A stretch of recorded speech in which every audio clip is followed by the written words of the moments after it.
السلام عليكم ورحمة الله وبركاته.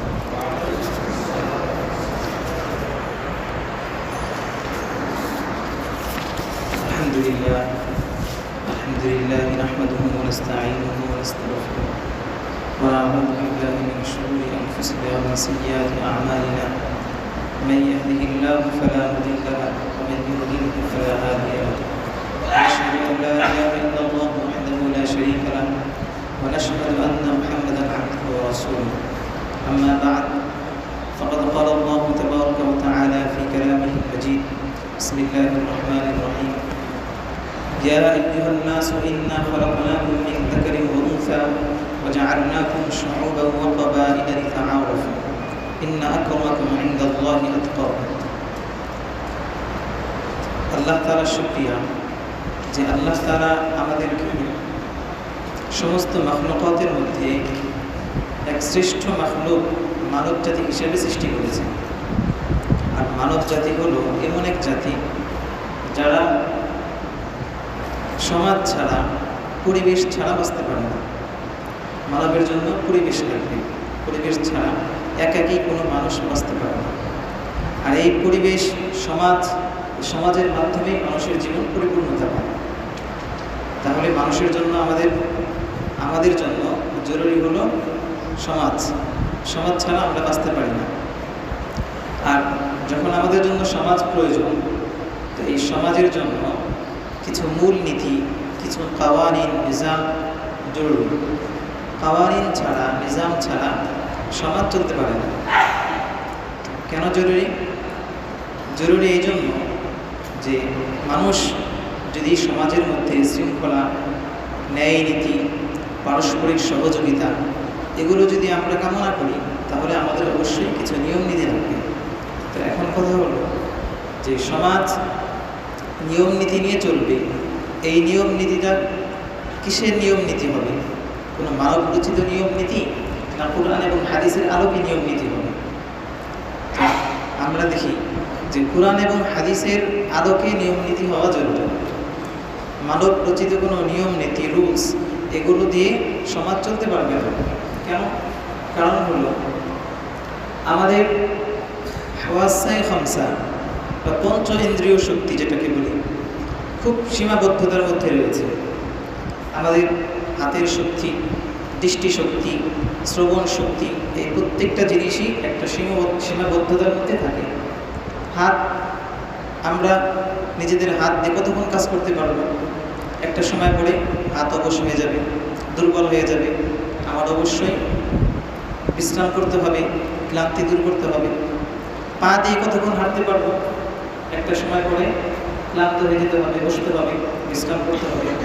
শ্রবণ শক্তি, কতটুকু দূর থেকে আওয়াজ শুনতে পারি? বেশি একটা দূর থেকে আওয়াজ শুনতে পারি না। দৃষ্টিশক্তিও একটা সীমাবদ্ধতার মধ্যেই থাকে। তেমনিভাবে আমাদের আকল, বিবেক এটাও একটা সীমাবদ্ধতার মধ্যেই রয়েছে। এই সীমাবদ্ধতার বাহিরে গিয়ে যদি আমি চিন্তা করি, তাহলে আমার চিন্তা ভুল হবে, ওই চিন্তার যে ফলাফল আসবে সেটাও ভুল আসবে। কাজেই যখন মানব যদি কোনো সমাজের রীতিনীতি, যে কোনো বিষয়ে যদি আমাদের মানবিক চিন্তা দিয়ে যদি করতে চাই, তাহলে সেটা ভুল হওয়া ছাড়া অন্য কিছু হবে না। এই জন্যই সর্বক্ষেত্রে আমার নিয়ম নীতিগুলো হবে কোরআন এবং হাদিসের আলোকে। এই জন্যই সামাজিক রীতিনীতিতে ইসলামের দৃষ্টিভঙ্গি জরুরি। আমরা বুঝতে পারলাম যে ইসলামিক দৃষ্টিভঙ্গি কেন জরুরি।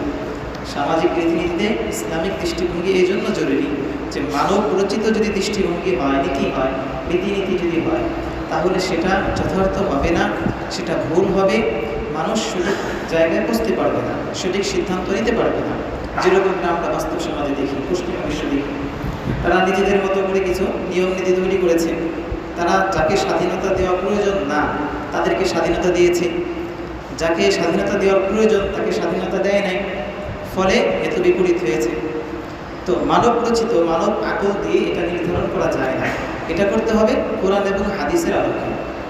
আর কোরআন ও হাদিসের একটা বৈশিষ্ট্য হলো যে কোরআন এবং হাদিস যে নীতি নির্ধারণ করবে মানবের জন্য, জাতির জন্য যে নীতি নির্ধারণ করবে, সেটা শুধু পার্থিব জীবনের জন্য না, বরং সেটা দুনিয়ার জীবন এবং আখিরাতের জীবন, তার আধ্যাত্মিক লাইন এবং তার পরকালের সুখ স্বাচ্ছন্দ্য হবে এই চিন্তা করেই একটা নীতি প্রদান দেয়, একটা নীতি নির্ধারণ করে। শরীয়তের এটা বৈশিষ্ট্য।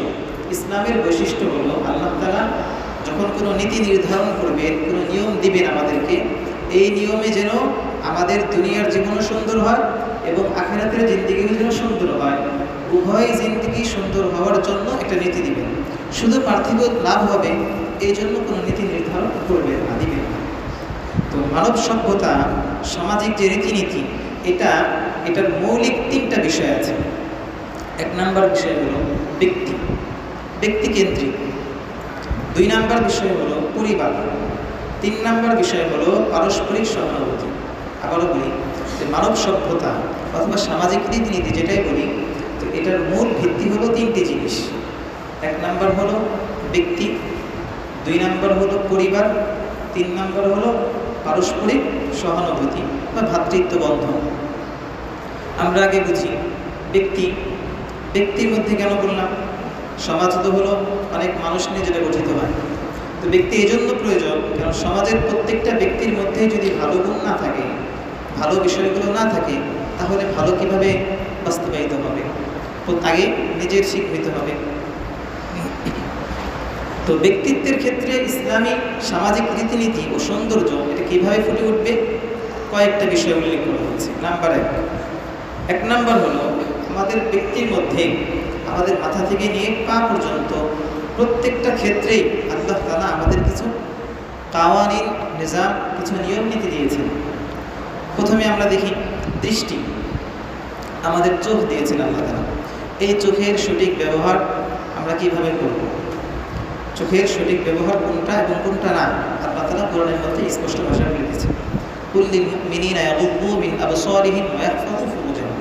কুল্লিল মুমিনিনা ইয়াগুদ্দু মিন আবসারিহিম। হে নবী, আপনি মুমিনদেরকে বলে দিন তারা যেন তাদের দৃষ্টি সংযত রাখে। দৃষ্টি সংযত রাখতে হবে, এটা আল্লাহ তাআলা আমাকে আদেশ দিচ্ছেন, নিয়ম বলে দিচ্ছেন। দৃষ্টি এই জন্য দেওয়া হয় নাই যে এই দৃষ্টি দিয়ে যে কোনো জিনিস আমি দেখতে পারবো, যে কোনো জায়গায় এই দৃষ্টিকে ব্যবহার করতে পারবো, এই আদেশ আমাকে দেওয়া হয় না। তদরূপ আল্লাহ তাআলা মহিলাদেরকেও আল্লাহ তাআলা বলে দিচ্ছেন, মুমিনাতদেরকে কুল্লিল মুমিনাতি ইয়াগুদ্দুনা মিন আবসারিহিন্না, তারা যেন তাদের দৃষ্টিগুলো অবনত রাখে। এটা হলো দৃষ্টির নিয়ম। আমার দৃষ্টিটা কীভাবে ব্যবহার করতে হবে? কাজে আমি যদি আমার এই দৃষ্টি দিয়ে যে সকল জিনিস আমার জন্য দেখা জায়েজ নেই, দেখি না, সেটা যদি আমি দেখি, তাহলে আমার এই কাজটা নিয়মের বহির্ভূত হবে। 2 নাম্বার বিষয় আমাদের জিহ্বা, মুখ। এই ব্যাপারটা আল্লাহ তাআলা কি বলছেন? হাদিসের মধ্যে আসছে যে নবীজি বলেন, মান কানা ইউমিনু বিল্লাহি ওয়াল ইয়াউমিল আখিরি ফালইয়াকুল খায়রান আও লিয়াসমুত। মান কানা ইউমিনু বিল্লাহি ওয়াল ইয়াউমিল আখির, যে আখিরাতের প্রতি বিশ্বাস স্থাপন করে সে যেন ভালো কথা বলে অথবা চুপ থাকে। ভালো কথা বলতে হবে অথবা চুপ থাকতে হবে, দুইটার যে কোনো একটা। তাহলে আল্লাহ তাআলা আমাদেরকে মন্দ কথা বলা এটা থেকে বারণ করে দিলেন। হাদিস দ্বারা বোঝা গেল কি, আমরা মন্দ কথা বলতে পারবো না, এটা আমাদের জন্য অনুমতি নেই। এটা হলো আমার কিসের সম্বরণ হবে? জিহ্বাকে আমি কীভাবে সংযত করব? 3 নাম্বার বিষয়, জিহ্বা যখন আলোচনা আসছে, তো জিহ্বা এটা তো পুরা মানব দেহের মধ্যে মৌলিক একটা জিনিস, এটা দিয়েই সব কিছু হয়।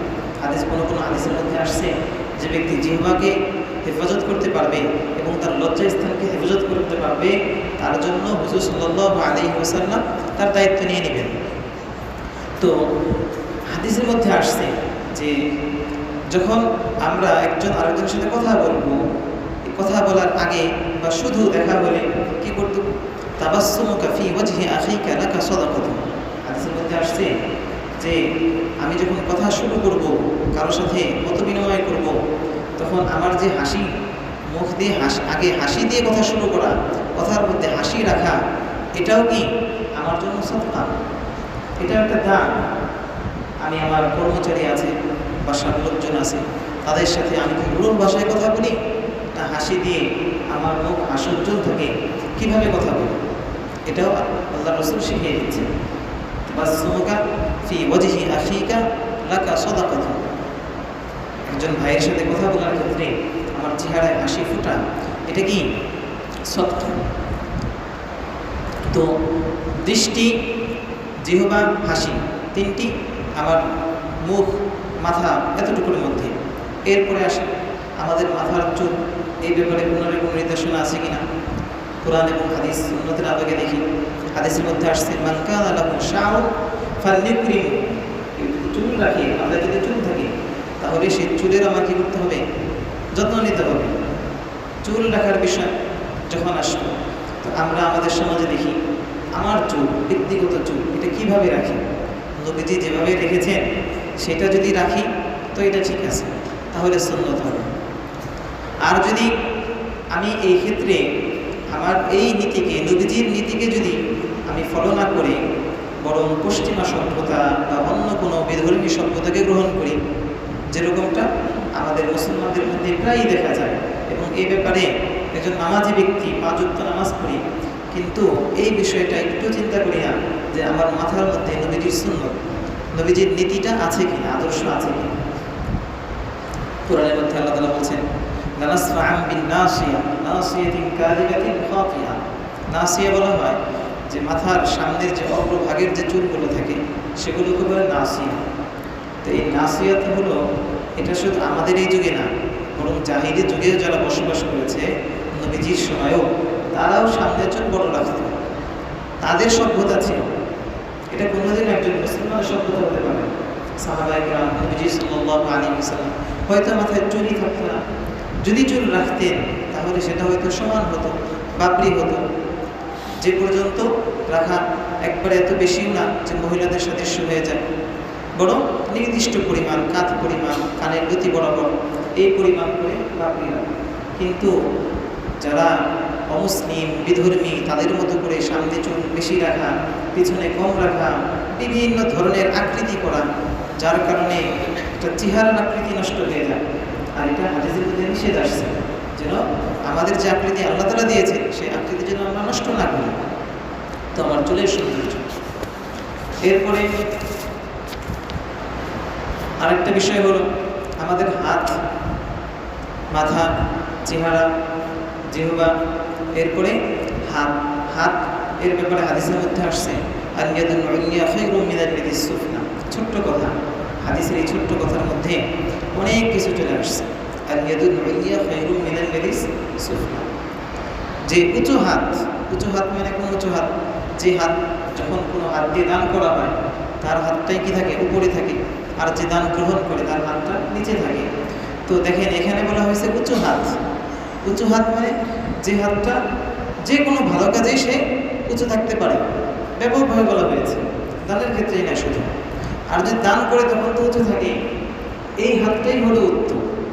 কিন্তু আমার এই হাত যদি কোনো জুলমের শিকার হয়, এই হাত দিয়ে যদি আমি কোনো অন্যায় কাজ করি, আমাকে একজন রিক্সাওয়ালা সে ভাড়া বেশি চেয়েছে, অথবা আমি যেখানে নামিয়ে দিতে বললাম সেখানে নামিয়ে দিল না, সে অন্য জায়গায় নিয়ে গেল, অথবা সে কোনো কাজ করলো, গাড়ির হেল্পার ভাড়া যত টাকা তার থেকে অনেক বেশি চাইল, আমি তাকে খুব জোরে সজোরে একটা আঘাত করলাম হাত দিয়ে, তাকে বকা দিলাম, এই হাতটা আমার কি হয়ে গেল? জালিম হয়ে গেল, জুলুমকারী হাত হয়ে গেল।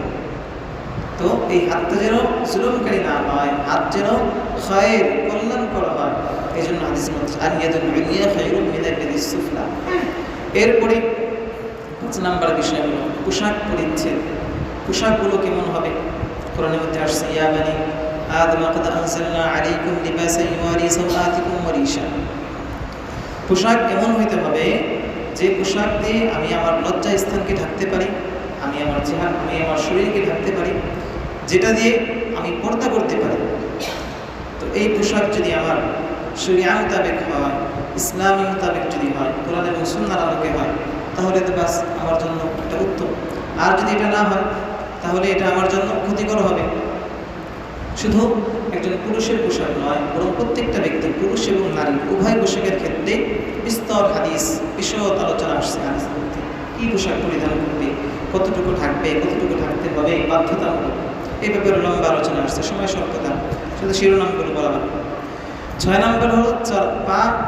আমাদের পা চলাফেরা করার জন্য আমরা যে পা যে আছে, হাদিসের মধ্যে আসছে যে কোরআনের মধ্যে আল্লাহ তাআলা লাকসিদ ফি মাশিকা ওয়া গুযুদ মিন সৌতি, হাদিসের মধ্যে নবীজি বলেছেন যে ইমানের যে ৭৭টা শাখা আছে তার মধ্যে একটা শাখাকে ইমাতাতুল আযা আনি তরিক, রাস্তায় থেকে যখন চলাফেরা করব সেখানেও যেন আমার কি হয়, চলাফেরা করার সময় আমি আমার কষ্টদায়ক বস্তুটা যেন সরিয়ে দিই।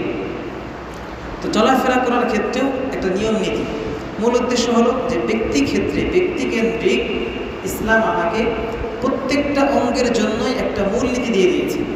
আমি মাথা বলি, মাথার জন্য আছে, চুলের জন্য আছে, জিহ্বার জন্য আছে, আমার কথার জন্য আছে, আমার মুখে হাসি হবে আর রাগ হবে সেজন্য আছে, আমার হাতের জন্য একটা নিয়ম আছে, আমার পায়ের জন্য, পুরা অঙ্গের জন্য। তো এটা যদি আমার ভেতরে চলে আসে, ব্যক্তিকেন্দ্রিক যদি এই নিয়মগুলো আমি ফলো করতে পারি, তাহলে আমি আমার মধ্যে যখন আসবে তখন আরেকটা ব্যক্তির মধ্যে আসবে। এভাবেই তো একটা সমাজের মধ্যে ইসলামের নিয়মগুলো, সুন্নতগুলো বাস্তবায়িত হবে। তো ১ নাম্বার বিষয় ছিল ব্যক্তিকেন্দ্রিক, ২ নাম্বার হলো পরিবার। সমাজের জন্য মূল যে বিষয়টা এটাই হলো পরিবার, যে পারিবারিকভাবে ইসলামের রীতিনীতিগুলো কী, যেটা আমরা আমাদের বাস্তব জীবনে সব থেকে বেশি যেটার সম্মুখীন হই, যে পারিবারিকভাবে আমাদের সমাজ এখন যে অবস্থা, এটা মারাত্মক অবস্থার মধ্যে পৌঁছে গেছে। বিশেষ করে পারিবারিক কথা বলতে গেলে সবার আগে প্রথম কথা বলতে হয় স্বামী স্ত্রীর সম্পর্ক, মা বাবার সাথে সম্পর্ক, সন্তানের সাথে সম্পর্ক, এই কয়েকটা বিষয়। এটা তো ঘরের মধ্যে বিষয়, যেরকম একটা ঘরের ভিতরের অংশ, আরেকটা অংশ হলো ঘরের বাইরের অংশ। ঘরের ভিতরের অংশের মধ্যে সবার আগে হলো স্বামী স্ত্রী বন্ধন, স্বামী স্ত্রী সম্পর্ক, মাতা পিতার সাথে সম্পর্ক এবং সন্তান সন্ততির সাথে সম্পর্ক। স্বামী স্ত্রীর ব্যাপারে হাদিসের মধ্যে কি আসছে? হাদিসের মধ্যে আসছে খয়রুকুম লিআহলিহি, খয়রুকুম লিআহলি, তোমাদের মধ্যে উত্তম কি? তোমাদের মধ্যে উত্তম হলো যে তার পরিবারের নিকট, যে তার আহলিয়ার কাছে, স্ত্রীর কাছে যে উত্তম, সে হলো উত্তম। আমি আমার কর্মচারীদের সাথে খুব ভালো আচরণ করি, আমি আমার কলিগদের সাথে খুব ভালো আচরণ করি, সেখানে সবাই আমাকে ভালো বলে, কিন্তু আমি যখন ঘরে আসি তখন আমি স্ত্রীর সাথে এমনভাবে আচরণ করি সে আমার কাছেই আসতে চায় না। তাকে প্রত্যেকটা হুকুম আদেশ যেন সে আমার একজন খাদেমা, চাকরানি, সে এরকম একটা অবস্থা হয়ে গেছে। অথচ হাদিসে কি আসছে যে আমাদের মধ্যে উত্তম সেই ব্যক্তি যে হলো তার স্ত্রীর কাছে উত্তম। নবীজি বলছেন ওয়া আনা খায়রুন ফি আহলি, আর আমি আমার স্ত্রীর মধ্যে আমি উত্তম। নবীজি কথা বলছেন, হাদিসের মধ্যে আসছে যে নবীজি ঘরে গিয়ে বসে থাকতেন না, আরাম করতেন না, বরং স্ত্রীর সাথে কাজে শরীর হয়ে যেতেন।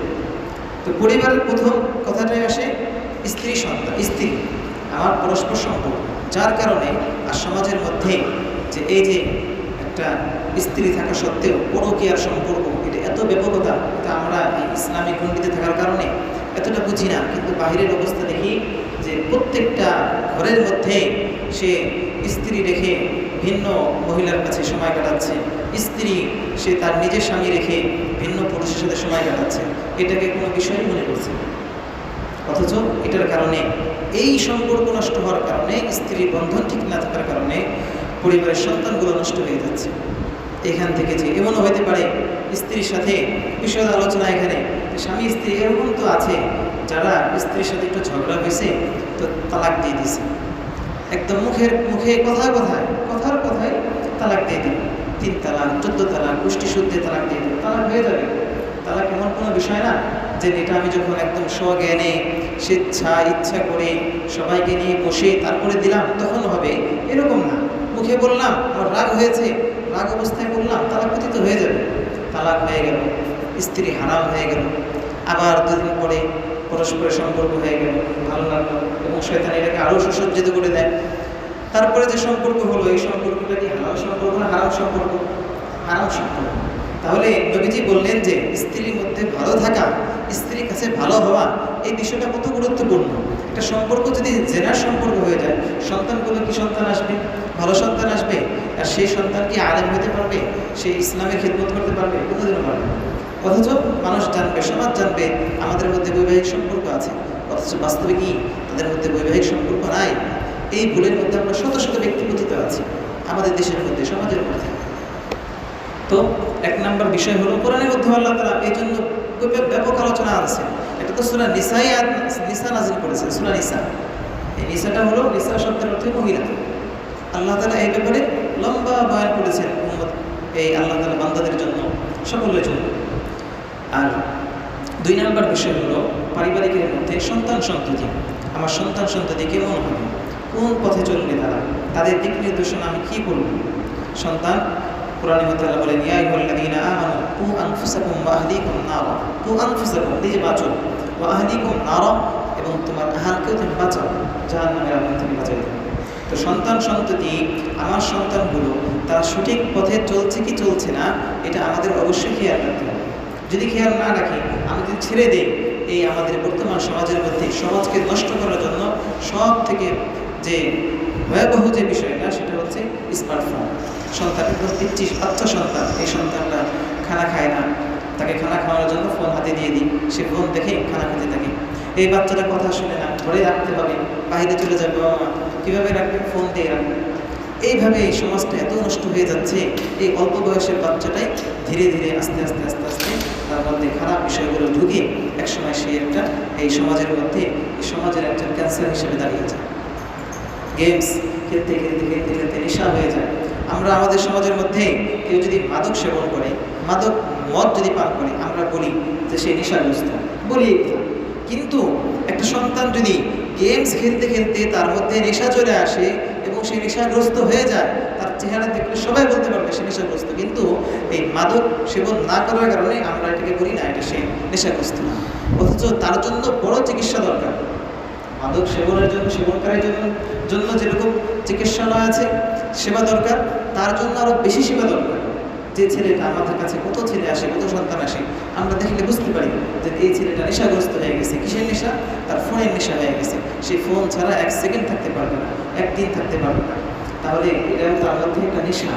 এই যে এই নেশাটা, এটা আমাদের সমাজ ধীরে ধীরে আস্তে আস্তে আস্তে আস্তে একদম অতল গহরে পৌঁছে যাবে। খুঁজে সমাজের মধ্যে কোনো শৃঙ্খলা থাকবে না, শান্তি থাকবে না। তো 3 নম্বর বিষয় হলো মাতা পিতা। তো এই সন্তানের মাতা পিতাই তো স্বামী স্ত্রী নাকি? মাতা পিতা এমন একটা বিষয়, এটা একদিকে চিন্তা করলে সবার আগে এটা, আবার অপর দিকে যখন স্বামী স্ত্রী হিসেবে কথা বললাম, তৃতীয় নাম্বার চলে আসছে, বলে ফেললাম। তো মাতা পিতা অনেক গুরুত্বপূর্ণ একটা বিষয় সমাজের জন্য। কোরআনের মধ্যে মাতা পিতা সম্পর্কে অনেক আয়াত আল্লাহ তাআলা বলেছেন, ওয়ালা তাকুল লাহুমা উফফিন ওয়ালা তানহারহুমা ওয়া কুল লাহুমা কাওলান কারীমা। হাদিসে আসছে, যদি কোনো ব্যক্তি তার মাতা পিতার জন্য এই দোয়া করে নামাজের মধ্যে, রব্বিরহামহুমা কামা রাব্বায়ানি সগীরা, তাহলে মাতা পিতার হক তো কোনোদিন আদায় করা সম্ভব না, এটা কোনোদিন সম্ভব হবেও না। অন্তত এতটুকু বলা যাবে যে যদি দোয়ার মধ্যে আমরা রব্বিরহামহুমা কামা রাব্বায়ানি সগীরাকে রাখি, এই দোয়াটা যদি বলি, তাহলে অন্তত কিছুটা হক হয়তো আদায় হবে। এটা হাদিসের কথা। এরপরে আসছে হাদিসের মধ্যে, রিদুল্লাহি ফি রিদাল ওয়ালিদি ওয়া সাখাতুল্লাহি ফি সাখাতিল ওয়ালিদি। বাবার সন্তুষ্টির মধ্যে আল্লাহর সন্তুষ্টি, বাবার অসন্তুষ্টির মধ্যে আল্লাহর সন্তুষ্টি। তো আমি আমার একটা একেবারে একটা বিষয় যে আমি আমার দিক থেকে একজনের বাবা, আবার আমারও কি আছে, বাবা আছে। তো আমি নিজেও যেমন একজনের সন্তান, আবার আরেকজন সন্তানের কি, আমি বাবা। তো এই বিষয়টা যদি আমি খেয়াল রাখি, আমার সন্তান আমার প্রতি খেয়াল রাখবে, আমি আমার বাবার প্রতি খেয়াল রাখবো, তাহলে ইনশাআল্লাহ কখনোই এই বৃদ্ধাশ্রমে পাঠানোর কোনো প্রয়োজন পড়বে না, সমাজের মধ্যে আর বৃদ্ধাশ্রমও লাগবে না। 3 নম্বর বিষয় হলো সবচেয়ে গুরুত্বপূর্ণ বিষয়, যে পারস্পরিক সহানুভূতি, ভ্রাতৃত্ব বন্ধন। ভ্রাতৃত্ব বন্ধনটা কত জরুরি। রাসূল সাল্লাল্লাহু আলাইহি ওয়াসাল্লাম যখন হিজরত করে আসলেন, মদিনায় যখন আসছেন, প্রথম যে কথা নবীজি বলছেন, প্রথম কথা, সাহাবায়ে কেরাম এসে ভিড় করছেন নবীজিকে দেখবেন, মদিনার আনসারীগণ সবাই আসছেন। তো নবীজি কি বলছেন? আফশুস সালাম, আতঈমুত তাআম, ওয়াসাল্লু বিল-লাইল ওয়ান-নাসু নিয়াম। ছোট্ট একটা কথা বলছেন, কিছু মূলনীতি বলছেন। আফশুস সালাম, তোমরা সালামের প্রচার করো। এরপরে কি বলছেন? আতঈমুত তাআম, তোমরা খাবার খাওয়াও, পরস্পরকে সহযোগিতা করো, খাবার খাওয়াও। তো এখানে কত গুরুত্বপূর্ণ একটা বিষয়, যে কোরআনের মধ্যে সূরা হাশরের মধ্যে আল্লাহ তাআলা বলেছেন যে একটা ঘটনার দিকে ইঙ্গিত করে বলা হয়েছে, ওয়ায়ুথিরুনা আলা আনফুসিহিম ওয়ালাউ কানা বিহিম খাসাসা। একজন সাহাবী, সে অনেক রাত্রিবেলায় আসছে নবীজির কাছে দরবারে, বলতেছে, ইন্নী মাজহুদ, আমি, হে নবী, ইয়া রাসূলুল্লাহ, আমি তো খুব ক্ষুধার্ত, আমার পেটে খুব ক্ষুধা। নবীজি সাল্লাল্লাহু আলাইহি ওয়াসাল্লাম মহিলাদের কাছে পাঠাইছেন, ব্যক্তি লোক পাঠাইছেন, কোনো খাবার আছে কিনা। ঘর থেকে আওয়াজ আসছে না, কোনো খাবার নেই, শুধু পানি আছে। একজন সাহাবীজি বললেন, কি আছে তোমাদের মধ্যে যে এই ব্যক্তিকে মেহমানদারি করাবে? তখন আনসার সাহাবী তিনি দাঁড়িয়ে বলছেন, আমি ইনশাআল্লাহ করব। যে তার ঘরে আসতেন, বাড়িতে আসার পরে স্ত্রীকে বললেন, ঘরে কী খাবার আছে? বললেন, শুধু বাচ্চাদের খাবার ছাড়া ঘরে আর কোনো খাবার নেই, বাচ্চাদের খাবার আছে। তখন বললেন, থাক, আজকে বাচ্চাদের খাওয়াইতে হবে না, বাচ্চাদেরকে ঘুম পাড়িয়ে দাও, তুমি খাবার প্রস্তুত করো, আমি একজন মেহমান নিয়ে আসবো, মেহমানকে আমরা খাওয়াবো। এই মেহমানকে নিয়ে আসা হলো এবং তখন এই খাবারটা যেন মেহমান তৃপ্তি সহকারে খেতে পারে, এই জন্য বললেন যে আমরা বাতি নিভিয়ে দিব, নিভিয়ে মেহমান খেতে থাকবে, আমরা মেহমানের সাথে মুখ নাড়াবো যেন সে বুঝতে আমরা খানা খাচ্ছি, যেন সে তৃপ্তি সহকারে পুরোপুরি খেতে পারে। এই কাজগুলো যে রাত্রিবেলায় করলেন পৃথিবীর কেউ জানে না। যখন সকালবেলা নবীজির দরবারে এই সাহাবী গেলেন, তখন নবীজি তাকে দেখে হেসে দিলেন, মুচকি হাসলেন এবং বললেন, যাহিকাল্লাহু লাইলাতা মিন সানিইকুমা, যাহিকাল্লাহু লাইলা, আল্লাহ তাআলা গত রাত্রে হেসেছেন তোমাদের কাজগুলো, তোমাদের এই কাজগুলো দেখে আল্লাহ তাআলা এত খুশি হয়েছেন যে আল্লাহ তাআলা হেসে দিয়েছেন। তো নবীজির কথা ছিল কি, আতঈমুত তাআম, তোমরা খাবার খাও। এখানে বলে নাই যে তুমি তোমার আত্মীয়কে খাবার খাওয়াবে, তুমি তোমার পরিবারকে শুধু না, প্রত্যেকটা ব্যক্তি এখানে শামিল। আলা মান আরাফতা মান লাম তারিফ, হাদিসে আসছে যে এর শেষে বলছেন, আলা মান আরাফতা মান লাম তারিফ, তুমি যাকে চিনো অথবা চিনো না, প্রত্যেকটা ব্যক্তি আমাদের সমাজের মধ্যে কেউ আমার খুব কাছের ব্যক্তি হয়, কেউ কলিগ হয়, সহকর্মী হয়, কেউ সামান্য সময়ের জন্য একজন প্রতিবেশী হয়। আমি আমার বাসের পাশে, আমার সিটের পাশে যে ব্যক্তিটা বসছে, এও আমার প্রতিবেশী, কিছু সময়ের জন্য, অল্প সময়ের জন্য। আমার দ্বারা যেন কোনো ব্যক্তি, সমাজের কোনো ব্যক্তি যেন আমার দ্বারা জুলুমের শিকার না হয়, আমার থেকে যেন খুব সুন্দর কিছু পায়, একটা গুণ পায়। আমাদের এখানে আমরা 100 উপরে আমরা আসছি, তো প্রত্যেকের মধ্যে আমরা হাজার হাজার লোক একসাথে বসবাস করি, একটা করে যদি গুণ রাখি আমাদের মধ্যে, আর একটা সবাই যদি গ্রহণ করি, আমাদের মধ্যে কত গুণ হয়ে যাবে, অনেক গুণ হয়ে যাবে। তো এই জন্য আমরা এই সমাজ কিভাবে সুন্দর হবে, এটা সুন্দর হওয়ার জন্য আমার সুন্দর হইতে হবে, এই বিষয়ে অনেক কিতাবও আছে। আশরাফ আলী থানভী রহমতুল্লাহ একটা কিতাব আমরা সংগ্রহ করতে পারি, আদাবুল মুআশারা। এই মুআশারা, সামাজিক রীতিনীতি সম্পর্কে এই কিতাবটা রচিত, আদাবুল মুআশারা। আরেকটি কিতাব আছে ইসলামী জিন্দেগি, আমাদের মুফতি সাহেব হুজুরের লেখা রচিত ইসলামী জিন্দেগি, আমরা মোতালা করতে পারি। এরপরে আরেকটি বই আছে ব্যক্তিকেন্দ্রিক এবং সমাজকেন্দ্রিক উভয়টাই, এনজয় ইউর লাইফ, বাংলা তর্জমা হলো, এটা আরবি আছে, মূলত আরবি লেখা, তো বাংলাও সেটা আছে যে সুন্দর জীবন উপভোগ করুন, আপনি আপনার জীবনকে উপভোগ করুন। তো এই বইগুলো আমরা সংগ্রহ করতে পারি। আদাবুল মুআশারা একটা কিতাব হলো, ইসলামী জিন্দেগি অনেক উলামায়ে কেরামই লিখেছেন, আমাদের মুফতি সাহেব হুজুরও আছে। এরপরে হলো যে এনজয় ইউর লাইফ, ইসতামতি বি হায়াতিক, আরবি কিতাবটা, এটা বাংলা অনুবাদও পাওয়া যায়। তো আল্লাহ তাআলা আমাদের সকলকে সমাজের মধ্যে সুন্দরভাবে চলার এবং সমাজের যে ইসলামী নীতিগুলো আছে এগুলো মেনে চলার তৌফিক দান করেন। আমিন।